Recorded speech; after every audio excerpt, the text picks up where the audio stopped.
Hello and welcome back to Mind the Gap, making education work across the globe. We are kicking off with season 2 after a great year last year with tons of guests. I'm Tom Sherrington and this is Emma. Hello, Emma. Hello, lovely to be back with you, Tom. It's so nice to be back. I'm absolutely delighted that we're kicking off season 2 with Nimish Lad, who's come to join us, a man of many talents, but we're going to be talking to him a lot tonight about his new book, which is based around Shimamura's MARGE model. So welcome, Nimish. Do you want to tell people a little bit about your kind of educational journey to here, what you do? Oh gosh, yes, it is quite a journey. I'm a curriculum and research lead at an educational trust across the Midlands in the UK. We have 11 secondary schools within that trust and about 5 primaries with a couple of juniors and infant schools mixed in there as well. The work I do with them 3 days a week is around curriculum and research and how research-informed pedagogy can inform curriculum thinking, which is such a wonderful job to have and such wonderful conversations to have as well. As part of my role, the other days of the week, I work as a vice principal for curriculum assessment within a school, Wren School in Wellingborough, which is actually the school I went to as a pupil. So it's a really exciting thing to work in that same community, to work with the same parents and the same sort of stakeholders that you would do when I was a child. So exciting to work in this climate, and especially at this time. But yeah, a varied journey, an exciting journey, but just a great profession, such a great thing to do. Well, that's great. We're really thrilled. And I've had the real pleasure of working with you on this book that we're going to talk about. But I'm going to start with something else, if you don't mind, because I just think it's worth, because the reason why I asked you to do it, which is that I met you at a research ed event, and you're on the stage, and there was some whole gag going on about your cooking, and you're on the stage with some sort of big hitters, and it was just fantastic. And I just saw you and heard you speaking and everything. So I just thought you sounded like someone who's just a brilliant communicator about education and really passionate about it, and that really came across to me. But we also, I think all 3 of us were recently at Research Ed in London. Indeed we were. What's your feeling about that? Why do you get involved with those sort of things in your own time at the weekends and stuff? Why do you do all of that? I think it's so important for us to hear other voices within the profession. I think part of what can happen when you're working by yourself on areas and you're trying to develop your own expertise is quite often you're getting this closed door sort of thinking and working in your own little silo. And I think part of the power of a movement like Research Ed, which I find so invigorating and so inspiring, is the ability to be able to work together in communities and to think in different ways and have your own thought processes challenged, but also have some of them confirmed, because sometimes you're on track to do something and you're thinking, I don't know whether this is still the right thing to do. I haven't reaped the rewards of this yet. Is that just because I'm not doing it right? Is it because it is the wrong thing to do? And then you hear how someone else is doing that and you're thinking, do you know what? That's great. It's just small little tweaks. It's just those refinements I need to make to take things further. And it's great to have that collaborative spirit and that collaborative atmosphere that comes from a research ed and such a wide range of voices. It's great to hear from people that have left the profession and get to work in schools in different ways, left direct classroom practice in that way. It's great to hear from CEOs of trusts and to hear the sort of things that they're working on and some of the thoughts they have. But also it's great to hear from classroom teachers, and their voice is championed at these events too. And it was so wonderful to see so many of them at the research ed that we were at recently and go and speak to those people in person about what they're doing. Yeah, it's great. And so for me, I think you're just like, I don't know, the whole sort of the way you combine the reading and the thinking and the sharing of ideas with the fact that you're doing it in the job is brilliant. So look, let's talk about Marge. Let's have to do a little book show. Look, come on, I've got mine. I've got lots of these, and I'm in the privileged position of just saying, "Hey, do you want to write a book?" And then just say, "Off you go, then." And I don't have to do anything until it's finished. And I just sort of say, maybe this or that, but it's really great. So let's just give you the kind of open book question for people who've never heard of Marge or Arthur Shimamura. What's it all about? So MARGE is a model of learning. It's a holistic approach to the learning process. And I was really lucky to speak to Professor Shimamura last year, unfortunately before he passed away in October. And it was really nice to unpick his thinking around this model of learning that he put together. He's a scientist, a neuroscientist, he did many sort of experiments and thinking behind how people actually remember information, retain information over periods of time. And I think one of the things that he spent a lot of time talking to me about was how he used that information and matched it with ideas around cognitive science, which he was also passionate about, to come up with this idea of the link between neuroscience, the biology of what's happening in the brain, and cognitive science. So our theories of cognition. And what came out of that was MARGE. So MARGE is an acronym, spells out the letters MARGE, which stand for motivate, attend, relate, generate, and evaluate. And essentially, it's his idea of what students go through when they are trying to take in information and learn as part of a wider model. So not just focused on actually what is the process with how knowledge actually binds together, but actually, or binds to what is already known, but actually how do we motivate students to get to that position, to make that happen easier? How do we actually draw attention to the right information?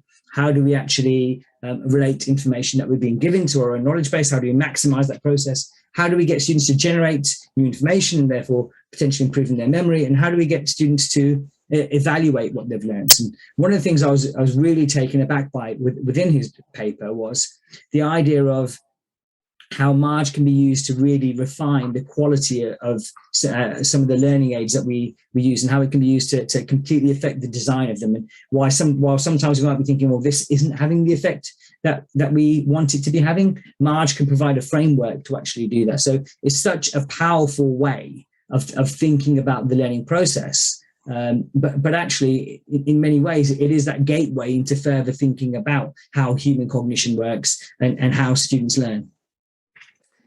I absolutely loved reading it, Nimish. And do you know what I really liked about one bit of it? Because obviously you've got all of the overview from your experience in secondary, but you'd spoken to so many people from primary, from early years, to really sort of put those examples in, that this was not just for a particular phase in the sector, this was for everybody. And I found it so useful reading all of the examples you put in there. But the thing that I really liked, when you're talking about when you used to think you were doing it right, but actually you were making it more confusing. Do you just want to talk about that bit there? Because I think it's so important that when you read a book, it doesn't necessarily just present everything that's right. Actually, this, from the practitioner's point of view, I thought I was doing it, but I wasn't. Do you want to just kind of expand on that bit for everybody? Yeah, I think it's such a powerful thing to do, because everybody, through every process they've done in life, will have those moments where they think they're doing something the right way, and then all of a sudden they'll start to unwind things and think, why in the world was I doing that? Why did I do this, then this, and this? Actually, I could bypass part of the process and do this. Actually, if I was teaching in this way, it would make it less confusing, or whatever it may be.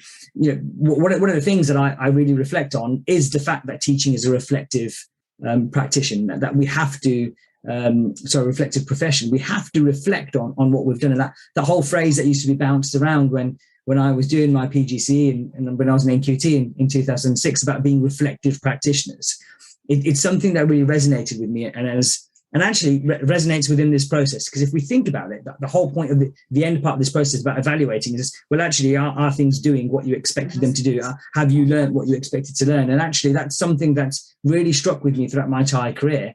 And whenever now I look back at, why certain things haven't gone as well as I'd wanted them to, be that a lesson or be that staff training, I always reflect on this model to make me think, well, actually, is it that some of the things I'm doing, I've over confused things, I've made them too elaborate? Is it that I haven't directed staff's attention to the right area, what I want them to pay attention to?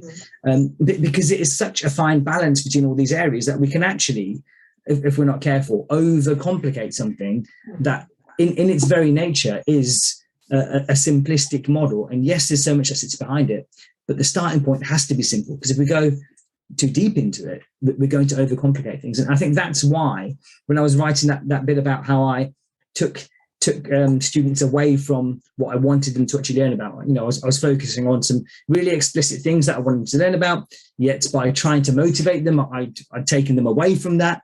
I think that's such a powerful thing to consider when we're doing things like staff training, when we're doing things like having conversations with people.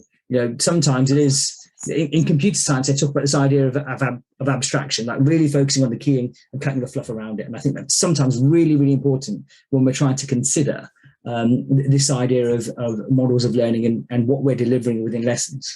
Mm. It's so interesting when you think about it in detail. I mean, I love the original Marge booklet. I mean, I think it's worth saying to people that, I think we both encountered it. I think this is one of my sort of favorite sort of Twitter sharing stories, really, which is that Shimamura published this free ebook, and you can just Google it, and it's just, you can read the whole thing. It's only about 50 pages.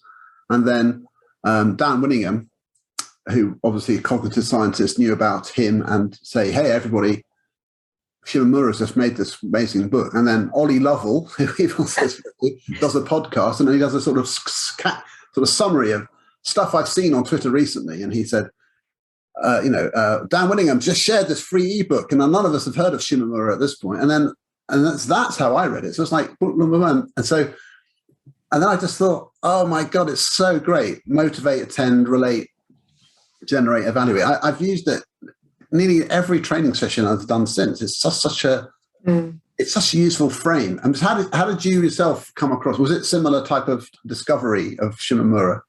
Yeah, so I saw the tweets like bouncing around on Twitter. I saw a bit of, I think originally it would have been Dan Willingham's share, which is when I started to think, I'd read a lot of Dan Willingham's work, and I was thinking it'd be great to see the sort of stuff that he was sharing. And I think I picked it up on one of his shares, and I printed it out and I had it on the side, like to read. And I remember like one Christmas, I believe it was just sat on the side. Everyone had fallen asleep after Christmas dinner or something like that. And I think I was just like, let me just see what's there. And it was downstairs on the coffee table and on a little shelf there. So I thought I'd pick it up and have a little flick through. And it just resonated with me instantly, so many parts of it. Things like why the model of a tour guide is such an important thing to consider when we are considering directing the attention of students. And it was the fact that resonated with me so much was earlier that year, I'd spoken to my staff about how actually when we deliver the curriculum, we should be thinking a bit like a tour guide model of it. How do we actually direct the attention of our students? How do we actually try to knit together that story in the way that a good tour guide does and therefore the narrative of what we're actually trying to teach students? And that was the piece that really resonated with me more than anything else. And so when I read that, I thought, this fits with my logic of what learning is all about, and the way that I want to approach curriculum. So it was a real moment of resonance for me that drew me to that paper. And then the more I read of it, the more I read around it, the more I went down the holes in terms of research papers that it attached to, the more it made sense to me, definitely. And I've seen you deliver your session about curriculum as a tour guide as well. Yes. Way back at Ceremony's book launch. And I don't know, Tom, whether you've seen one of Nimish's amazing tour guide spreadsheets. Have you ever seen one of these? No. Yeah. He genuinely lives his life as a tour guide. I don't get the chance to obviously do so many of those right now in the world that we're actually in. But I am itching to actually put one of those back together when I get to go abroad. Saying that, for the summer, I did put a spreadsheet together to say week by week what had to be done. But it's the best way to plan, as we know, to make it really clear every week. You're beginning to relate. You organise the concepts. It's so interesting. I love how. I feel like I'm a sort of bystander watching ideas flow around, and I don't teach in my own lessons anymore. But I've had chats with Richard Kennett, who is a history specialist, and he has this brilliant thing. It's in our walkthroughs book of curriculum as it's going to be in the volume 3, which is sort of coming out next year. Curriculum as a museum, as a metaphor. It's really great. So he basically sort of talks about how you've got to decide what the theme of a museum is. Like it's a museum about something, but then you choose what all the rooms focus on. So you don't just have a mishmash. Each room has a focus, but then within each room, you need to select the artifacts which convey the message, and you have to be selective. You can't just chuck a load of stuff in there and hope people make sense of it. A good museum will have sometimes quite a small selection of very well chosen things which draw you in, tell a story, and then there's a suggested route around the museum, even though there are other ways that you can sometimes just meander. So it's like, that to me sounds just like what you're talking about. And that's what Claire Seeley says in the research. Yes. She talks about a carefully curated introduction to the world, and that is about that curation, isn't it? About it's your museum rooms or your tour guide or whatever it is. It's that the importance of curation. I digress. I think you've seen, Emma, the presentation where I talk about my daughter, where I took her around Harry Potter, which I reference in the book. As I took her around Harry Potter studios, that's where things really started to click for me. That sense that actually, if you clearly direct someone's attention and you take them through the narrative, things will start to make sense. If I can talk to a 4-year-old about the difference between practical effects and CGI, and why one is more preferable than another in terms of her own preference, there's a magical power in that shows the power of actually that model of thinking about curriculum. And therefore it's been transformative in our own thinking at my own school about what curriculum should actually be like. Yeah, and I like the way in the book as well you talk about how to carry that thinking on through partnerships at home as well, and about revamping homework to fit in with this model as well. And for people who haven't read it or don't know what it's about, I think it'd be really interesting if you explain that kind of home-school link about how you use the MARGE model beyond the school gate as well. Yeah, so one of the areas that Shimamura talks about is the idea of elaborative interrogation, or the idea of elaborating on what you know. And one of my greatest frustrations at the sort of time I was reading the paper, we were having our parents' evenings for year 11 and year 10, and I'd always sort of open the parents' evening conversation in some sort of way. How much do you talk about science at home? Or how much do you talk about maths at home? And students would always say, yeah, a bit. And then the parents would say, no, nothing. And actually, it made me think, are we actually providing the service we need for the parents, where the parents can have conversations with the students? And actually, for the students, are we actually motivating them to have the conversations with their parents and showing them the benefits of actually talking about subjects at home? So it's about skilling people up and tooling people up, essentially, was the idea.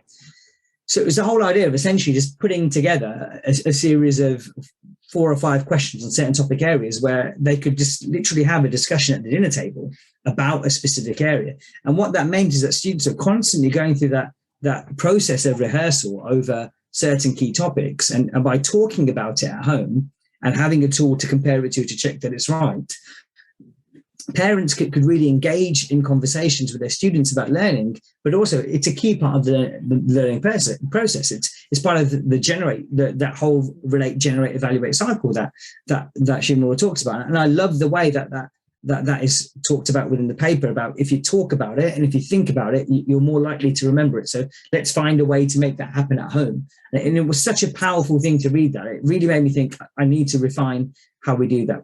Where it all came from, though, really was my sister and her group of friends all were studying A-level physics. Unfortunately, I didn't get to teach her for A-level physics, but what she'd randomly do to me every now and again was just send me a message about an A-level physics topic, and it was completely out of nowhere. And I have no idea why she's sending me a message about why linear accelerators work in a certain way or why cyclical accelerators work in a certain way. And so I'd get this message at like 9:30 at night thinking, what is this all about?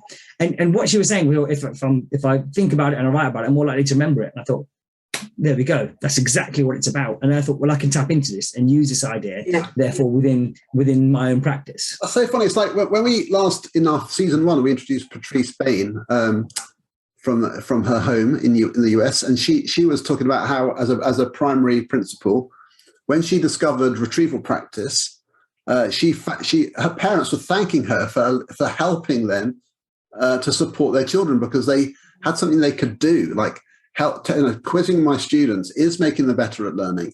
And I don't even have to be an expert, because you've given me the resources to quiz them from. And it also engages me in knowing what they're learning about. So rather than this horrible conversation that parents have, which is, what did you do at school today? Nothing. Have you got any homework? No. It's like, here's a thing which comes home to you by email. Hey, apparently you've been doing this topic. Let me ask you some questions. So it's brilliant. It's such a really obvious thing. I want to ask you something else now, though, because I feel like I want to just because we could talk about the Marge book. I could talk about it forever, but it's sort of, I just love the way you've taken the ideas, just what's so good, and developed it. So people might see, like, here, I'm going to show up the screen for people who are watching on the video. There's sort of tables where you've got at the back of each chapter. I've said this to you before. I actually reckon you could take the 5 backs of each chapter and just boom. It's kind of powerful summaries. And you do this thing of saying there are several things that you should do, what to focus on. But this is the bit I love. Be wary of. So it's really good to sort of say, it's not all sort of bosh, neat idea. It's here's a subtle idea, and don't stuff it up by doing this. And I'll give you an example to people listening. So in the chapter on motivate, how do we get students to focus their attention by motivating their brain to engage? Well, one of the things you use big picture questions. So when we're learning something, we're thinking, we've got a frame for this learning. It's not just random facts. We're trying to answer this big question which motivates you to make connections. And you're saying be wary of using narrow questions with simple answers, or using questions that are far too broad, forcing all kinds of topics in which don't naturally fit. And a second example, harness aesthetic questions where you get students to say how they feel and what their perspective is, which motivates them to engage. But be wary of accepting the opinions of students over facts within the subject. The personal response should not allow you to guide future learning. The personal response should allow you to guide future learning rather than affect the value. And that's so important, isn't it? You have to be prepared to say, hey, that's a nice opinion, but actually you're wrong. Or, you know what I mean? But so that's subtle, isn't it? I think that's really, really interesting. So have you had a good response to that, or is that how you feel that you're influencing your schools? Yes, I've had an amazing response to those tables, and lots of people have contacted me about it. And where it came from initially was some of the blogs that I wrote around Practice Perfect, a book by Doug Lamova and a few other wonderful people. And the idea is that when we're trying to put these things in place, you can get caught up in it really quickly. And what happens quite often, researchers talk about the idea of lethal mutations, and yes, they do happen. So what we need to be wary of is, this is the goal of what I'm trying to do with this specific strategy. What do I not want it to become? And therefore really draw lines around what we're doing. So, real clear lines of demarcation to say, well, yeah, it's not going to go that way. It's not going to go that way. It has to stay on this track. And it's not about having necessarily a narrow track. You've got to have space to allow it to grow and evolve and link with other parts of your practice. But it can't become something that it shouldn't be, and therefore become almost like this huge sap-on workload that just sits in the background, this huge inefficient bit of your practice that you haven't realized has developed. So one of the things that I've spoken to some people about that I know that they're doing is they use that almost as a guide in like paired observation or observation trios, where they'll say, well, we're trying out this practice, that's this strategy that's in Nimish's book. When we go and see each other doing it, we need to make sure that it's not doing that. It's doing this part of it and not that part of it. And I think that's where it's become really useful for people, where it really makes sure that people are maintaining the direction and the momentum of what they're trying to do, and not drifting off in different directions. Yeah, it's really good. It's that use of non-examples to really refine it, isn't it? And we don't do that enough with our team. We do it when we're teaching, or we will tell the children the non-examples, but we don't necessarily do it in our own practice. We don't sort of say, it is this, but it isn't that. And then we end up... It's really interesting, because actually I started doing that in my own communication with staff. So I'd say, like, I was writing this book during the return from COVID when we came back in the June reopenings. And it was interesting because I thought, well, I'm sending out a schedule of like when I believe staff will be able to work certain days. And I know that there was lots of worry about stuff. And this is the point about something like using a non-example. Not only does it really make sure that you're delivering the information you want. But it also can lower anxiety very quickly. So when we were going through that process of reopening, I know that people were information about, what days they were going to work, what students would be in, what days certain students would be in, a risk assessment, everything else. So I made it really clear to people, well, all I want is information about can you work this day, because we need to get that sorted out first before we get onto the side of how many staff are going to be on site, and therefore what risk assessments need to put in place, and X, Y, and Z. So that affected how I wrote emails to staff. That affected that whole idea of using examples and non-examples and making things really clear, not only affected my communication with staff, but also made it significantly better. And therefore, literally just dropped all anxiety out of stuff, and they felt like we were in control of the situation. So while it's really important in terms of communicating, it's also really important in terms of staff training, and actually when we train staff to say, well, actually this is what it says to be the effective way, and this is what could potentially take you in a different direction. So great. I mean, I've been literally talking about that yesterday in one of my work in a place, college in England, where we've been trying to develop practice over a while, but you feel like we've been trying to sort of promote ideas, and then what's happening is that other things are creeping in which are not explicitly forbidden, but they're so why would someone not realize to do it? It's because it's not one of the things that we said people ought to do, but so we need to be clearer about things which are really, if you're doing this type of thing, a case in point, it would be 5 people making a group poster to me is like a no-no, because there's not enough thinking, there's not enough to do, and someone is always saying, has anyone got a red, rather than saying as in red pen, rather than what concepts am I trying to wrestle with in my schema building. But anyway, that's a whole other thing. But there's a filtering out why certain things are poor ideas and explaining them. I was doing some training the other day with a large group, and I was trying to explain something that sounded potentially like learning styles or VAC, but wasn't. And I actually had one member of the group whose job it was to keep saying, it's not learning styles, it's not VAC. And I would say, right, Debbie, what's your message? Just remind them, it's not learning styles, it's not VAC. Because it's that business about making sure that nobody leaves with the wrong message, even though you've tried to convey the right one really, really well. Anyway, you were saying, Nimish, sorry.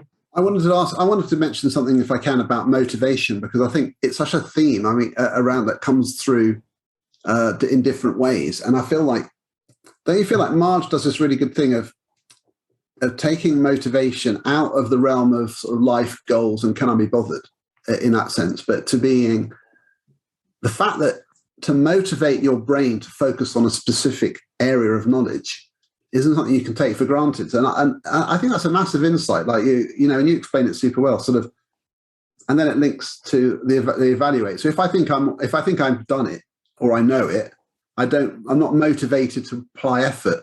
But if the evaluation process tells me, oh gosh, no, I don't really know it, then I'm motivated to fill that knowledge gap. And it's that thing of your brain sort of does stuff you don't want it to. And I think that resonates. And you're sort of much more forgiving of children, aren't you? Because you think they're not sort of feckless and lazy. They're just human. It is hard to keep focused. I mean, don't you think that's a great reworking, the motivate? 100%, because there are two sides to motivating. And it's one of the things that we've been wrestling with at my school, where there's a whole idea of motivation that ties to habits and cues, and there's so much wonderful work in that area about, if you set the conditions up in a certain way and you make sure that students have X happens and then Y happens, and then it leads to this process. That is one side of the motivational process. But the side that Shimamura discusses in huge detail is the whole idea of how, if students know why they're learning what they're learning, and if it has some sort of emotional resonance with them, and if it has this ability to almost make them think, oh gosh, what next? And if it has this almost like inherent curiosity with it that makes you think, wow, that is exciting and interesting, students are willing to and therefore motivated to learn more. And I think that's what Shimamura really taps into in terms of the strategies that he's trying to talk about. So where he talks about the idea of harnessing storytelling, one of the examples I've always talked about is is like a real straightforward process that's got a lot of cause and effect in it, like the electric bell. So electricity flows through, so it becomes an electromagnet, so it pulls the arm over, etc., etc., etc. And when we use the idea of that there's a real storytelling mentality to this, students really want to know, well, oh, does that mean this? Or does that mean this? And therefore, not only are they sort of motivated to want to learn more, they'll start to go through that idea of the generate cycle, of always trying to generate their information for themselves and try to make predictions. And that shows how this isn't like a completely disconnected set of 5 principles. They are interwoven, and the 3 C's, as Shimamura mentions, like form a big part of that. So compare, contrast, and categorize. And I think what the motivation piece within Shimamura's work does, and within the book does, is show that actually the curriculum is a motivational tool, and our strategies for delivering the curriculum are motivational tools, as much as trying to get students into good habits are as well. So we can't just assume that habits will get to students in the way that we want to. Actually, the way we're delivering the curriculum and increasing I think that the phrase that Shimamura uses, expanding the spectrum of pleasure-seeking experiences and pushing ourselves into new learning situations. Say that again. I want to hear that again. Expanding. It says expanding the spectrum of pleasure-seeking experiences, I believe is what it says. I think that's such a great phrase. It really talks about. I think I have to say, I think I want to just leave that sort of hanging there, because I think that's kind of how we should sort of start wrapping up this episode. Yeah, it's such a great phrase. It really is. You've expanded the spectrum of pleasure-seeking experiences. Brilliant. Emma, do you want we've got one final question for? Yeah, it was kind of a question / comment, because when I was reading the motivation section, I was kind of like air punching, going, yes, because it really decoupled this idea of motivation and fun. That somehow the medium through which you teach needs to actually be whiz bang pop all the time, and it's like edutainment. But actually, it really kind of got to grips with the fact that the inherent interest in the content is what motivates and drives the children. You don't need to wrap it up in some kind of strange conflation with fun, and you can have great fun and be absorbed and engaged and thoroughly motivated by what you're doing through the content itself, not having to do the biscuit Stonehenge and the chocolate rocks and killjoy. I am the fun police, Emma Turner, fun police. Well, look, we're going to have to bring it to a close. Honestly, I tell you what, one day I'd love to have just a giant physics geek out with you, Nimish, talking about definitely. This. Fantastic. Definitely. I could see your eyes lighting up then. Exactly. Talking physics, you're like, woo! Physics. So I'm going to flash the book again. Honestly, I'm very proud to be even slightly connected to this book. It's brilliant. MARGE, Shimamura's model, MARGE, a model of learning in action by Nimish Lad. It's really great. And Nimish, it's brilliant to talk to you. You're so enthusiastic and effervescent in the way you share your ideas. It's wonderful. So thank you to you. Thanks, Emma. And thanks, everyone, joining us in this episode. Welcome back to Mind the Gap, making education work across the globe. Thank you very much, everyone.